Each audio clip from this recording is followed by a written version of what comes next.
Hussainabad trust जो लगातार ज़मीनों पर कब्ज़ा कर रहा है, एक तरफ आसार कदीमा जो कि नया कुछ बनने नहीं देती है, लेकिन हुसैनाबाद ट्रस्ट की ज़मीनों पर काफ़ी कब्ज़े करा करके वहाँ पर बनाती है अपनी इमारतें या फिर होटल, इस तरह की लजीज़ गली, इस तरह की चीज़ें बनाती है। हमारे साथ आली जनाब मौलाना आदिल फराज साहब मौजूद हैं।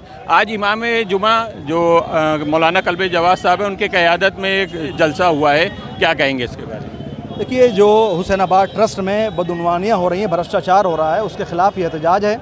और ये सड़क देख रहे हैं आप, यहाँ पे जो सड़क है इसको शामिल किया जा रहा है हुसैनाबाद ट्रस्ट की ज़मीन को सड़क में, जबकि जो सड़क पहले से बनी हुई है जिस पे पुल भी बना हुआ है ये भी ट्रस्ट की है, लेकिन उसका जो तशख़्ख़ुस था वो ख़त्म कर दिया गया है। इसी तरीके से आप देखें बिजली घर बने हुए हैं, आप फूड कोर्ट बने हुए हैं, पूरे हुसैनाबाद की ज़मीन आप देखें, छोटे इमामबाड़े से शुरू करिए और आप बड़े इमामबाड़े तक आ जाइए, कहीं भी आपको ऐसी जगह नज़र नहीं आएंगी जहाँ पे कब्ज़ा ना हुआ हो। कहीं पे मंदिर बना दिया गया है, कहीं पार्क बना दिए गए हैं, कहीं होटल खोले जा रहे हैं।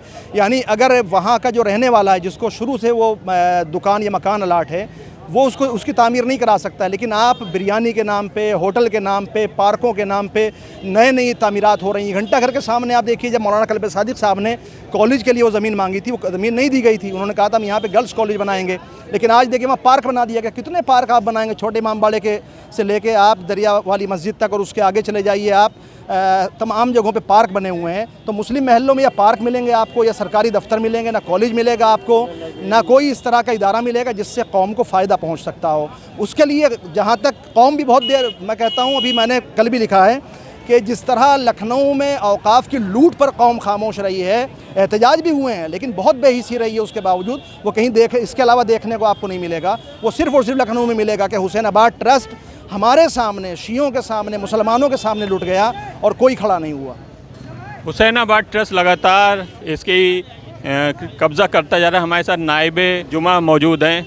मौलाना साहब, क्या कहेंगे जो यहाँ पर आली जनाब मौलाना कल्बे जवाद साहब की क़यादत में लोग यहाँ तक आए, जहाँ पर इंक्रोचमेंट हो रहा था वहाँ तक पहुँचे, क्या कहेंगे इस बात पर? जो ज़मीन को जिस पे जनाब तशरीफ़ लाए थे और लोग भी आए हैं, इस पे बहुत पहले हम लोगों ने एहतजाज किया और इस ज़मीन को हुसैनाबाद में डीएम साहब ने कहा ये ज़मीन हुसैनाबाद की है। अब इस पे एहतजाज हमारा ये है कि हुसैनाबाद की जब ये ज़मीन है तो ये सड़क को दी किसने, उसका पता लगे। और ये ऐसे क्यों दी गई, दी नहीं जा सकती, इसलिए कि हमारी तो ज़मीन, जो सारी सड़क हमारी ज़मीन में चल रही है, ये पुल हमारी ज़मीन में है, लिहाजा अब हम कितनी देंगे? पब्लिक इंटरेस्ट में हमारी ज़मीन क्यों ली जा रही है और हमें उसका कुछ मुआवजा ना कुछ उसके बाद कुछ नहीं, बस खाली बातचीत, टाइम फिश हो जाता मामला। लिहाजा वैसा नहीं होगा। ये हुसैनाबाद की ज़मीन है, हुसैनाबाद में रहेगी और ये दी नहीं जाएगी और इसको समझ लेना चाहिए। ज़मीन किसी तरह से ज़मीन पर कब्ज़ा नहीं होगा। सज्जाद टाइम से मैं जमाल मिला।